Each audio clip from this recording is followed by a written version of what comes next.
There are countless pour-over drippers available today, and it seems like new ones are popping up all the time. So I thought it was time to take a close look at my collection and tell you which ones I personally wouldn't want to live without and which ones are more dispensable. So I picked 5 drippers that all bring something unique to the table and that are great for beginners. So I will say that this is kind of a subjective list. My main criterion for selecting the drippers has mostly been that I want a well-rounded list with a little bit of everything and something that is also great for beginners. So I'm not going to select a bunch of drippers that are all going to do the same thing, for example being the fastest drippers available. I think it's enough if you have just 1 or 2 drippers that have this function. So with that out of the way, let's start in reverse order with dripper number 5. So number 5 on my list is this one here, the humble yet effective Tetra Drip from the Japanese outdoor brand Monique. So the Tetra Drip is my travel dripper of choice. It's followed me on countless of trips abroad. The reason it's so great for travel is that it's foldable, so you can just collapse it like this and then it will take up minimal space in your luggage.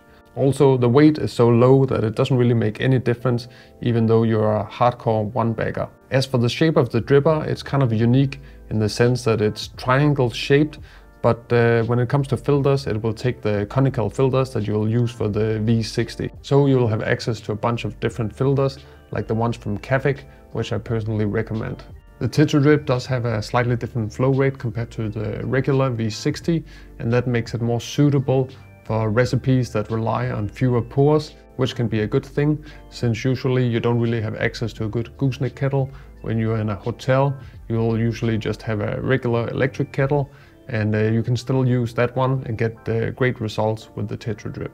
As for the coffee that the Tetra Drip produces, it just tastes really good. It's hard to say that you make any compromises. I would say that it's good for acidity and it still can emphasize body. So I always look forward to going on the road, and actually I ought to use it a lot more at home as well. Oh, and one more good thing to say about the Tetra Drip is that since it only weighs in around 20 grams and it's made of this plastic-like material, the thermal retention, the thermal management is probably the best that you can get out of all drippers. So if you're a really hardcore coffee geek and that sort of thing is important to you, that should be reason enough alone to pick up the Tetra Drip. Number 4 on my list is this one here, the Timemore B75, which I've actually talked a lot about in a recent video, so I'm not gonna go a whole lot into it today, but I just have to say that this is a dripper that has really impressed me. It's probably the fastest of all my drippers in my collection at home. It's a little bit on the smaller side, but it's perfect for these kind of recipes where you want to grind quite fine. And maybe you have a tricky bean, like an Ethiopian coffee that throws a lot of fines. Then this would probably be the dripper I would choose to handle it in. I would say all coffee geeks need at least one fast 1-cup brewer in their collection, and this is pretty much the ideal size.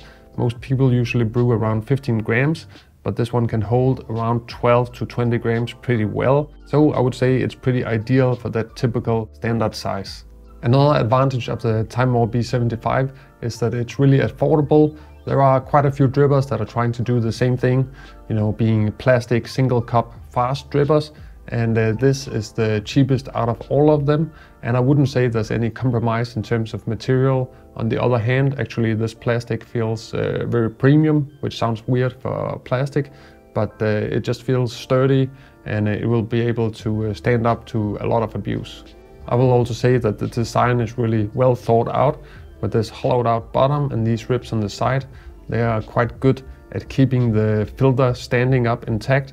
So if you've been brewing with Kalita wave filters before, you know they can have a little bit of a tendency to collapse, but this is not going to happen with this dripper. So overall, I will say that Timemore has knocked it out of the park with this design here. The next one on the list is this one here, the Hario Switch. The Switch is a kind of interesting brewing device. It's a hybrid brewer, so you can use it both for immersion brewing and as a regular V60. And just for those reasons alone, I would say it's a no-brainer that you should have this in your collection. So if I had had to make this video a few years ago, I would probably have included the Clever Dripper on this place in the list, but now that we have the Hario Switch, it just makes a lot more sense. First of all, the Switch is made out of nicer materials. Second, it takes conical filters, which I usually have in my collection since of course I'll have other conical drippers. And then third, with the clever dripper, your workflow will more be that first you add the water, then you steep, and then you release, and then you might add some more water. So it's more a steep first and then release. With the Switch you can actually do it the other way around. So first you use it as a V60, and then for the later pours, the later stages of the brew, then you use it for immersion brewing. So in case you haven't seen it, I have a recipe for the Switch, which has become quite popular just because it's so easy to brew with, and it produces really tasty cups. It's kind of like the V60 without all the effort. So I would encourage you to check that one out. The main downside of the Switch is that it can be a little bit expensive for what you're getting. And also it's made of this kind of heavy glass material. So if you're really worried about thermal stability, it's probably a good idea to give it a really thorough preheat before you start brewing. Okay, number 2 on the list. It's this one here, the Tsubame Kalita Wave in the big steel version. I think there are several other good Kalita Waves out there, but this one is just the perfect combination of everything. It's pretty lightweight since it's made of steel. You have the ceramic and the sandstone versions, which will take up a lot more heat. Then it's also a lot more sturdy compared to the glass version, and it's a lot more consistent and predictable compared to the regular steel Kalita Wave, which I've made a lot of videos about and talked about before. The Tsubame Kalitas are a little bit more expensive than the other versions. This one here sits around $50 to $60 US. However, I will say that you get a lot of value for your money. The construction, the material, everything about it is just so premium, and it really gives you that spark of joy to use, which I think is an underrated component of coffee brewing.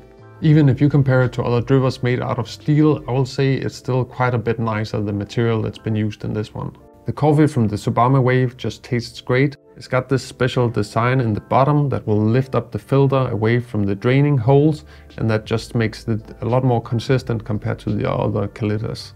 I will say that the ideal capacity for the steel Tsubame is around 20 to 30 grams of coffee. So in that sense, it's also a great dripper if you're usually brewing coffee for 2 people in the morning, or you like those really big cups. Okay, now a little drum roll. We're going to take number 1 on the list, which is this one here, the Hario V60. So I've chosen the steel V60 as my number 1 because first of all, you need a V60 almost at the top of your list. So the steel V60 is not the prettiest, but it is the strongest. It's okay to use plastic if you're on a budget, but the price difference is not that great. It's only $10 versus $26, so it's not a huge difference. And the plastic version can and will break if you use it for long enough. Also, compared to the plastic version, you don't have to worry about chemicals. I'm not a doctor or scientist, so I don't know if it should be a health concern, but many people seem to worry about this. So with the steel version, at least that should not be a headache. I think another good reason in favor of the steel V60 is that compared to the ceramic and the glass versions, which are also quite popular, with the steel version you just have to worry a lot less about thermal stability. Actually, it's almost as light as the plastic version, so it has the silicone sleeve, and when you don't take that into the equation, it's actually the same weight as the plastic V60. And I don't actually think you need to have it in the equation because it doesn't really get hot when you're brewing. So all that heat energy transfer only happens within the steel cone, and it doesn't go out into the silicone. So this is a little bit of a geeky academic discussion, but I think it's worth turning all stones when we're going to select the best pour-over dripper. Also, I think it's quite nice that you can take off the silicone base. That means you can store it more easily if you want to take it on a trip on the road. And another underrated thing is that you can actually hang it from the handle like this, and I think it's also the only V60 that has this little trick. I think the V60 has to be on the list since it's the godfather of drippers. It was the kind of dripper that really kickstarted the third wave of coffee.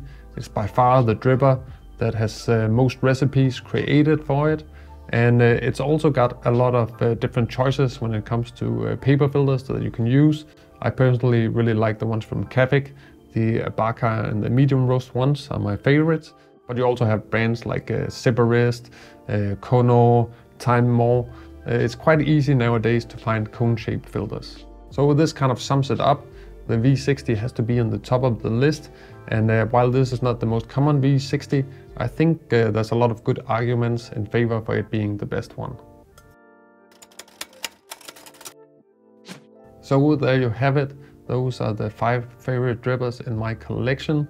Of course, there are many other good options out there, and if you have them at home, I'm not saying that you can't brew great coffee with them. You most definitely can. This is just my personal opinion. If I had to go on a deserted island and I could only bring 5 drippers, or if my house was burning, these are probably the ones I would take. But I would also like to hear what you think. Do you agree with my selection here, or do you have some other drippers that you also think should be on the list? Let me know down in the comment section. Oh, and by the way, if you're still not quite sure that you're doing this whole pour over thing correctly, then I have a video about the 3 most common mistakes that beginners make. So I'll put the link right here, and then you can just click it, and then I'll see you over in that video.